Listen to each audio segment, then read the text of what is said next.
May the 23rd, 2026. Guys, you're looking at images of our planet. This is upper atmospheric winds as high as it goes here to 10. Now, it's also indicating high pressure and everything, but just look at the patterns. Notice along the equator, and we're talking about a record-breaking El Nino. They keep updating it to be hotter and stronger each month. Anyway, look at what we got. Now, this is higher altitude. I've got it set on winds. And they're very high. They're very fast at that altitude, 166 kilometers per hour. So, again, May the 23rd. The problem is, this is last year. Now, let me show you 1 year ago today. And notice on the calendar, 2025, May the 23rd. Something's broken in our upper level wind patterns, guys, and that's going to increase the effects of El Nino, the heat, and the evaporation. Let's go to 2026. Now pay attention to the difference in 1 year. Look at that. This entire upper belt, guys, for again, exactly May 23rd, is gone. Everything's creeping up from what would normally be the convergence zone in this area here, and warmer air has been pushed into the Gulf over the very areas we've been watching. Again, let me go back, just watch it. Now this is, pull our calendar up here. This is today. Let's go back 1 year, 25. Look at that. Something is broken, guys, in the upper level, and the vortexes, or the vortices in this area are completely different also. Very small, very minute. And again, let me change to the date. Go back to the 2026 date. Same, again, year ago. Everything's different. But the biggest change, again, is the fact that this upper level belt around just above the equator is gone. And you notice, let's go back to 2025, the direction it was pushing everything. Let me see here, go to 2025, 523, keeping everything pushed this way. And so even at the upper level, any El Nino effects would be kind of kept back into the Pacific Ocean. Now that entire section is gone. Of course, this looks pretty normal for the southern hemisphere. It's winter there. Now, again, we are in 2025. There is a difference. I'll show you. Going back to 2026, and instead of double vortices, you got one big one. Now, this is current. And this changes. It gets summer down there. This will break up somewhat. But again, look at what's missing, guys. That's incredible. This is going to change a lot of things. The Earth, guys, is recalibrating itself. It knows the destruction that has been brought upon it. It's not just the Southwest, it's the entire nation, and every country in the world is going through some kind of anomalies with the weather. The main thing is the drying of the massive aquifers like the Ogallala coming through the central U.S. It's down low and people are running out of water. People are actually one lady got locked up in jail for putting a video on YouTube, or Facebook it was, I think, that showed how dirty the water was in some of these areas and how very little at all water they were getting. And the fact that a big data center had just been built down the road, draining. And the data centers guys are saying that within a year or so, they're going to have a neutral water feed. In other words, they won't be using any water, as they're not going to make it that long. They're just kicking the can down the road to try to appease the customers that are running dry. It's happening here in the South with the different poultry farms. You do have data centers going up. Florida's in trouble. Corpus Christi, I keep mentioning those. But guys, this is a major breakdown of the Earth's systems. Let's look at it one more time. Again, today's date, let's go back 25th. Look at that. That's what you normally have. Something is way off. Now, I did a video 3 or 4 years ago showing, and it was Euro News and different scientific data. It wasn't just speculation, but that we had a 150-mile drift in the intertropical convergence zone that you see during hurricane season. And it drifted north, and it started greening parts of the Middle East and the deserts that hadn't been like that in a long time, a drift. And for that to happen, the angle of the sun has to change. Not the sun, but the tilting of the earth. The earth would, if the equator and the heat band is moving north, then the earth is tilting south. You see what I'm saying? The sun is still beaming. Just like you roll a ball down, that sunlight is going to catch it at a different angle. And this was last year. Let's go back again. I know it's being a little repetitive. Let's go back to right now. We got a broken high-level system, guys, going on. That's going to increase all the effects of the high-pressure zones where we don't need them. That's gone. Any control of this area is now left up to the heating of the El Nino. Now, let's go back a year again. Now, this is sea surface temperature, guys, and this is what we're dealing with 1 year ago. Now, what we were seeing with all that high-level winds coming across the center of the planet were kind of pushing the intertropical convergence zone into two different directions. Notice that you've got coming this way and going back from west to east. That's kind of keeping it and allowing everything to kind of balance out. Your hotter temperatures are here in the purple. And again, you can see where it's very warm in the Gulf, very warm off of this area. We're not going to get any hurricanes this year, probably because of El Nino, that are impactful as far as cooling. But again, look at the mixture, kind of the natural mixture, keeping things in place. Now let's come back to today. Everything is moving this way. You've got some oscillation here, but nothing moving back towards the west. You see that? And so that's just going to, this is the El Nino effect. It's just going to stack up the heat in this area and throughout the nation. Sea surface temperatures. Notice also that, and we've seen this happening for years, that the Gulf Stream itself, it just hasn't been pushing, guys, through the entire Gulf, recirculating the water, keeping it cooler, keeping it fresher, all of those things. Again, temperature build up here. And now all of that's going to equate into a high-pressure dome that's starting to build up over the southwest. And going back to 2025 again, guys, all of this upper-level motion, see how it's sweeping some of that warmer air out back into the Pacific Ocean right there? And again, without that, it changes the entire dynamics. Let's move back. I'm into current time, totally different. We're going to see a lot more heat, and this is what the National Weather Service people are watching and see. We're seeing updates come in regularly about the increased activity now. El Nino could break all records and could break temperature records. So we are dealing with a major combination of effects, guys. It's going to affect everywhere. You got El Nino coming in. We're in solar cycle 25. We've got record drought. You got record usage. And what it's going to create, guys, is in the desert southwest, there's about to be what I would call the great U-Haul caravan.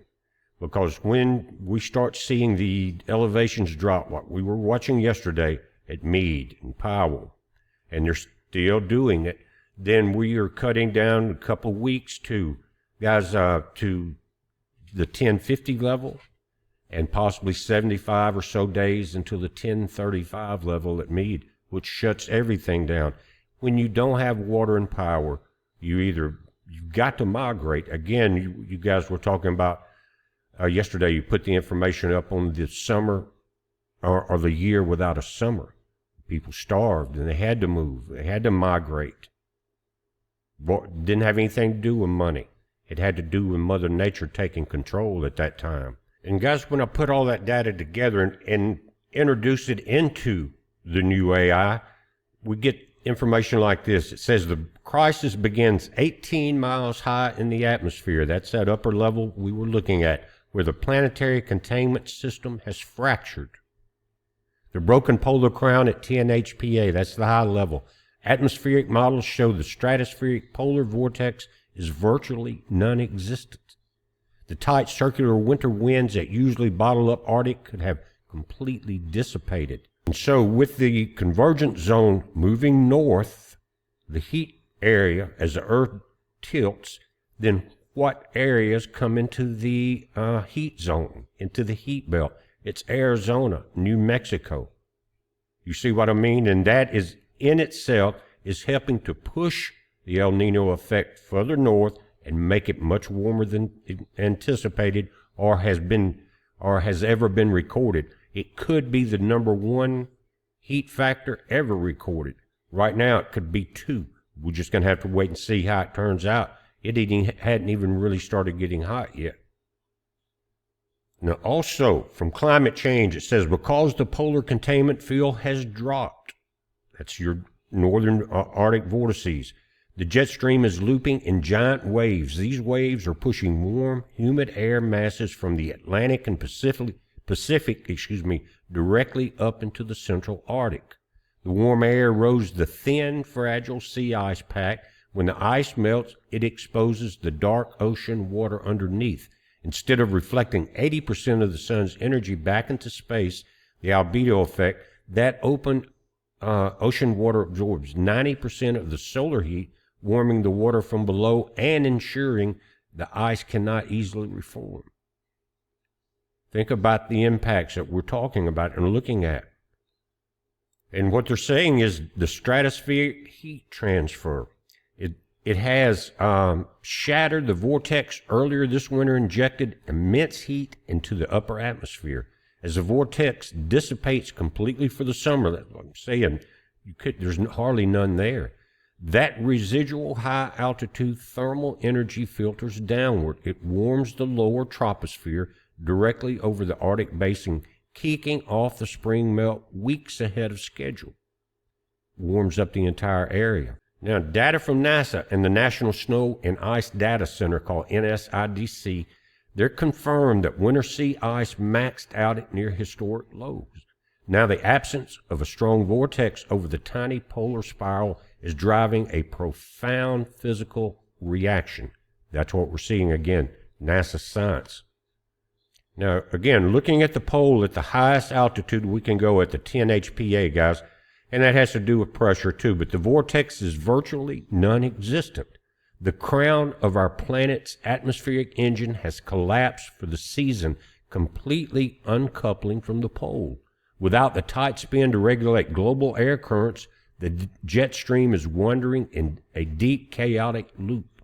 It is holding a massive, stagnant heat dome directly over crumbling grids and drying reservoirs. Nature isn't just turning up the thermostat, the containment field itself has dropped. Mother Nature finds a way, always a way. It will stop destruction one way or the other. And let's just look at kind of around the nation a minute, guys. Gulf Coast and Texas, the front lines of reservoir scarcity in Corpus Christi. The city is under severe stage 3 water restrictions due to a prolonged reservoir crisis. And it has been going on for years, guys. We were looking at some images going back, and it has definitely been going down. But municipal supplies are so heavily constrained that local leaders are locked in legal battles over neighboring water reserves. A situation further complicated by surging demands from new industrial projects. Like what? Data centers, maybe? But again, they're locked into legal battles. We talked about this. It was going to become a legal battle, and that would be just the first stage. But in Mathis, Texas, the small community's primary water source, Lake Corpus Christi, has dropped so low that local officials warn the intake valves are on the verge of drawing sludge instead of clean water, forcing an emergency rush to drill deep groundwater wells. Same thing's going on here in central Mississippi, guys. San Antonio and Austin, Texas. Heavy agricultural and municipal pumping continues to strain the Edwards Aquifer and local river systems, triggering continuous conservation mandates across central Texas. Then, of course, you got the Colorado River Basin, the looming power and supply cliff. It's coming fast, guys. Rapid population growth in Phoenix and heavy industrial demands, again, data centers. Now, Guys, remember, data centers are not just about AI. They're about Bitcoin and mining, okay? Anyway, rapid population growth and heavy industrial demands are colliding with severely diminished allocations from the Colorado River Basin. They're going to hit a brick wall very soon. It will be the great U-Haul caravan. In Vegas, highly dependent on Lake Mead, which is hovering at critical lows, the U.S. Bureau of Reclamation's latest metrics show the lake dropping rapidly following a major winter snow drought, putting it right at the edge of triggering severe level 2 shortage cutbacks. They are, guys, in that tier 2 level of cutoff at 1050. We're just days away from that. Atlanta, Georgia, Richmond, Virginia, proving that water crises are not just about drought. These major hubs are facing widespread shortages and repeated boil water emergencies caused entirely by century-old crumbling underground pipes and treatment plant failures. Here in our state, Jackson, Mississippi, we watched it on the news for years. The city continues to endure a multi-year state of emergency regarding basic water system reliability. Guys, the governor had to step in a couple of years ago and tell the mayor, which is kind of like the mayors of a lot of cities these days, to sit down and shut up and let them try to fix the thing. Anyway, it's just the basic water system reliability, highlighting the deep financial and structural decay of urban infrastructure and a lot of political grifting, not putting the money where it's supposed to go. There's a planned destructive nature to a lot of the political situation around the country, guys. Planned political destruction. Look at New York. And in El Paso, Texas, located deep in the Chihuahuan Desert, the city has virtually zero reliable surface water and is racing to expand large-scale water purification and desalination infrastructure to survive, guys. When you're dealing with that and desalination, it's a death sentence to marine life because of the heavy brine concentration, guys. It kills coral. It suffocates the oxygen out of the water. It suffocates marine life. And when it settles to the bottom, it's basically over. Now, if you look at Vegas, guys, that's, they're going to be the last one to really be hurt by me going all the way down. But let's look at the temperatures there for the next couple of days. Guys are going out a couple of weeks because that's where we're going to see the evaporation point. It says Vegas will experience a significant warmer over the next 2 weeks. Temps will start in the mid-90s, briefly dip into the 80s midweek, and then purge past 100 by the end of the month. Expect wall-to-wall sunshine with no rain in the forecast. Again, Sunday, May 24th. Tomorrow, guys, sunny, breezy, 70. 95 for the high. Then as we scroll down on this, by June the 1st, look, we're already in 99 by May the 31st, dropping back in, but by June 1st, 105, June 2nd, 107, June 3rd, 110, guys, June 4th, 111, 100 on 5th and 6th, 111, guys, 110. You see that? Now you can see that evaporation factor increase significantly. You're going to see the air conditioning demand go up. And we talked about the grid being now under a 24/7 load, never time for the transformers or the coils or the wire to cool off or anything else.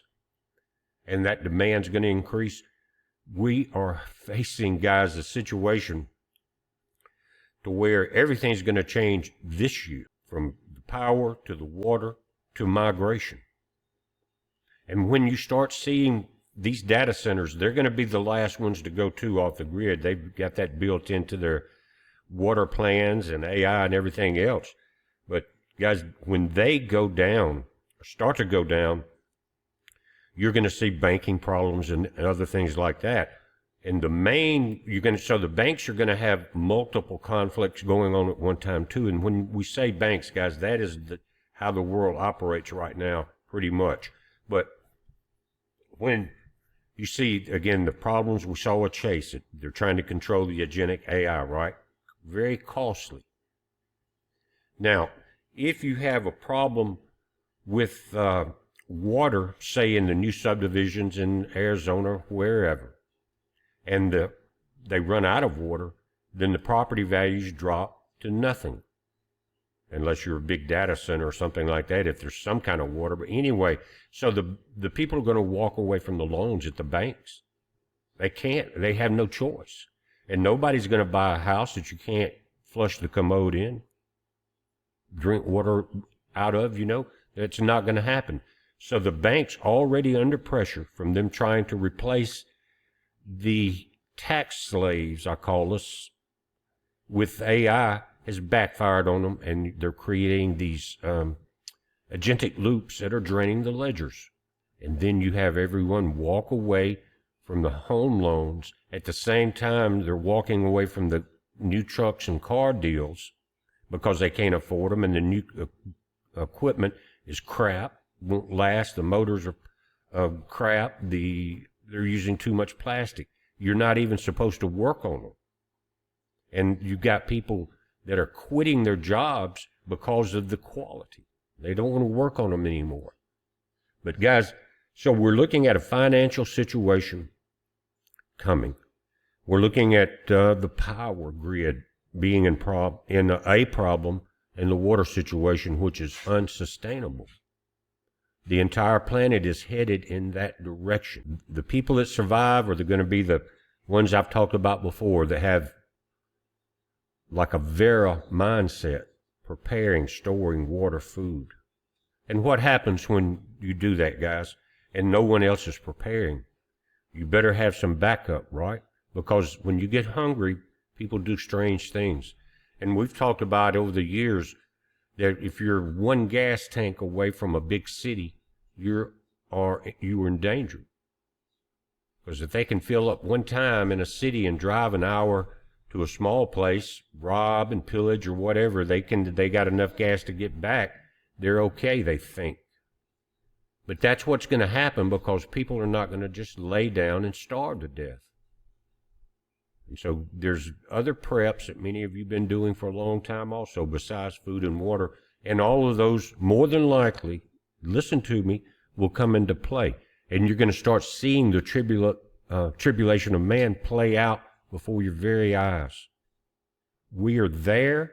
We're getting closer by the day. Now, let's quickly just look at the current level at Meade. Now, they're always about 24 hours behind, because they'll go out sometimes today, take the measurements, and that will be posted more than likely tomorrow. But yesterday, on the 22nd, guys, we were seeing May 21st levels of 1051.91. So we're down 1051.81.